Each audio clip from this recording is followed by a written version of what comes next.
2월 10일 41일차 365 대화를 위한 성경 통독 시간입니다. 오늘 읽으실 말씀은 민수기 15장에서 17장까지고 깊이 묵상하실 본문은 민수기 15장 1절에서 10절까지입니다. 말씀의 개요입니다. 민수기 15장은 가나안에 들어가서 이스라엘 백성들이 각종 제사와 함께 드려야 할 소제와 전제 규례, 내 외국인 모두에게 이 규례가 적용된다는 말씀으로 시작됩니다. 17에서 21절은 가나안 입성 뒤 드릴 처음 익은 곡식가루 떡의 제사 규례입니다. 이 규례는 반역죄를 짓고 불안해하는 이스라엘 백성에게 장래에 있을 일을 미리 꿈꾸게 하는 소망의 메시지 역할을 합니다. 22에서 31절은 회중이나 개인의 부지 중에 지은 죄의 속죄제 규례를, 32에서 36절은 안식일을 범한 자를 처벌한 것을, 37에서 41절은 음행을 제어하기 위한 옷단, 술, 장식 규례를 다루고 있습니다. 이스라엘의 거룩함을 위한 하나님의 세심한 배려를 볼 수 있습니다.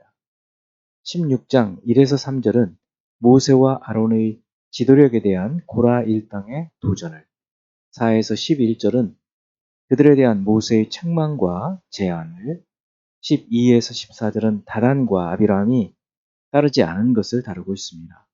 15에서 19절은 모세의 기도와 제안을, 20에서 24절은 하나님의 진노와 모세의 중보기도를 말합니다.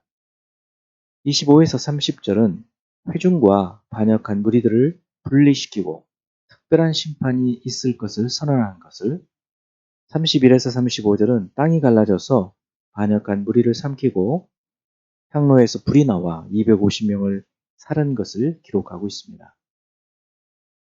36에서 40절은 반역자들의 향로를 가져다가 기념물이 되게 한 것을, 41에서 50절은 고라 일당의 죽음에서 시작된 백성들의 원망에 대한 여호와의 심판과 아론의 중보 사역을 다루고 있습니다. 17장 1에서 7절은 각 지파 지도자들의 지팡이를 증거궤 앞에 두게 한 것을, 8에서 11절은 아론의 지팡이에 움이 돋고 순이 나고 꽃이 피어서 살구 열매가 열린 것과 반역한 자에 대한 표징이 되도록 그것을 간직하라고 한 것을, 12, 13절은 회중이 죄를 깨닫고 두려워한 것을 다루고 있습니다. 이제 예수 그리스도를 닮아가고자 하는 우리의 목표를 향한 여행을 위해서 질문하고 대답하는 시간을 갖습니다. 첫째, 민수기 15장 30절, 본토인이든지 타국인이든지 고의로 무엇을 범하면 누구나 여호와를 비방하는 자니 그의 백성 중에서 끊어질 것이라. 이 말씀에서 고의로 죄를 범한다는 말의 의미는 무엇일까요? 고의로라는 말은 의지적으로 또 고의적이고 공개적으로 하나님께 거역하고 대항하는 것을 말합니다. 신약의 성령 회방죄와 같이 하나님을 모독하는 죄에 해당합니다. 두 번째, 민수기 15장 2절입니다. 이스라엘 자손에게 말하여 그들에게 이르라. 너희는 내가 주어 살 땅에 들어가서, 하나님은 14장의 불신앙과 반역 이후 내가 주어 살게 할 땅에 들어가서 드릴 제사 이야기를 왜 바로 하실까요? 이것은 큰 죄를 짓고 하나님의 징계를 받아서 불안한 이스라엘 백성들에게 가나안 땅에 들어가서 해야 할 일을 미리 알려주심으로 그들을 버린 것이 아니라는 확신을 주려는 의도, 그래서 낙심하지 않게 하시려는 의도를 엿볼 수 있습니다. 세 번째, 민수기 16장 30절 말씀. 만일 여호와께서 새 일을 행하사 땅이 입을 열어 이 사람들과 그들의 모든 소유물을 삼켜 산채로 스올에 빠지게 하시면 이 사람들이 과연 여호와를 멸시한 것인 줄을 너희가 알리라. 고라 일당의 범죄는 이전의 범죄와 어떤 점에서 다를까요? 하나님께서 세우신 권위와 질서를 당을 지어서 반역함으로 여호와를 멸시하는 행동을 한 것입니다.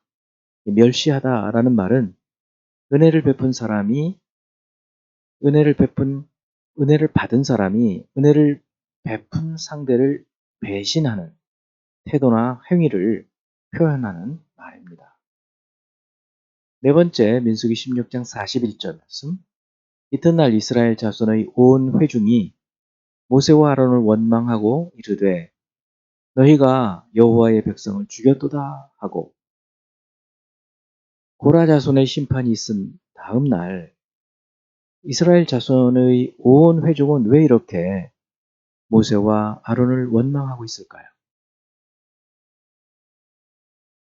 고라 일당이 죽은 것이 모세와 아론에게 책임이 있다고 말하는 것입니다. 불신앙으로 한번 마음이 틀어지면 분별력을 갖고 상황을 파악하는 것이 어려워진다는 사실을 바로 이런 사례에서도 볼 수 있습니다. 다섯 번째, 민수기 17장 12절 말씀. 이스라엘 자손이 모세에게 말하여 이르되 보소서 우리는 죽게 되었나이다. 망하게 되었나이다. 다 망하게 되었나이다. 아론의 쌍난 지팡이를 본 이스라엘 자손은 왜 이렇게 반응할까요? 아론의 지팡이에만 하루 만에 움이 돋고 순이 나고 꽃이 피어서 살구 열매가 열린 것을 보고 전능하신 하나님께서 아론을 대제사장으로 세우신 자라는 사실을 확실히 알게 되었고, 또 제사장들 외에는 성막에 들어갈 수 없다는 것을 알았기 때문에 이제 자기들은 하나님의 징계를 피할 수 없을 것이라고 생각해서 부르짖고 이제 망했다라고 말하고 있는 것입니다. 진정한 회개와는 좀 달라 보이죠. 이제 한 구절의 말씀을 묵상하고 교훈으로 삼고 기도하는 시간을 갖습니다. 민수기 16장 22절. 그 두 사람이 엎드려 이르되 하나님이여 모든 육체의 생명의 하나님이여 한 사람이 범죄하였거늘 온 회중에게 진노하시나이까. 고라 일당의 범죄에 대해서 모세와 아론이 엎드려서 하나님께 중보기도하는 장면입니다. 그런데 참 눈에 띄는 것은 하나님께 기도할 때 한 사람이 범죄하였거늘 이라고 말하고 있는 것입니다. 여러 사람이 사실은 범죄하였지만 그 중에 주동자가 한 사람이라는 것을 특별히 드러낸 말일 텐데, 이렇게 사람의 범죄를 좀 축소해서 사람의 편에 서서 하나님께 긍휼을 베푸시기를 기도하는 이 모습을 보면서 저희들도 심지어 저희들을 향해서 비난하고 오해해서 감정적으로 대하는 사람들에 대해서조차 어떻게 하나님께 기도해야 할 것을 깨닫게 해주는 그런 구절이라고 생각이 듭니다. 이런 중보기도자의 자세 따라서 오늘도 여러 사람들의 허물과 잘못을 용서해 주시도록 기도하는 저와 여러분이 되기를 바랍니다. 기도하겠습니다. 하나님 아버지, 고라 일당이 범죄하여서 하나님께서 맡겨주신 그 책무를 그 믿음의 분량대로 감당해야 하지 못하고 그것을 넘어서서 분수를 넘어서서 행동했던 고라 자손들을 위해서 중보기도했던 모세와 아론의 모습을 보면서 저희들을 향하여서 또 우리를 향해서 비난하고 또 그 분수를 넘어서 행동하는 사람들에게 대해서조차 중보하고 그들을 용서해 주시도록 기도하는 그리스도 예수의 기도와 같은 그러한 기도가 저희 가운데 있기를 원합니다. 우리에게 죄 지은 자를 사하여 준 것처럼 우리 죄를 사하여 달라고 하신 말씀처럼 우리에게 죄 지은 자들을 먼저 용서하고 중보하는 저희들이 되게 하여 주옵소서. 예수 그리스도 이름으로 기도합니다. 아멘.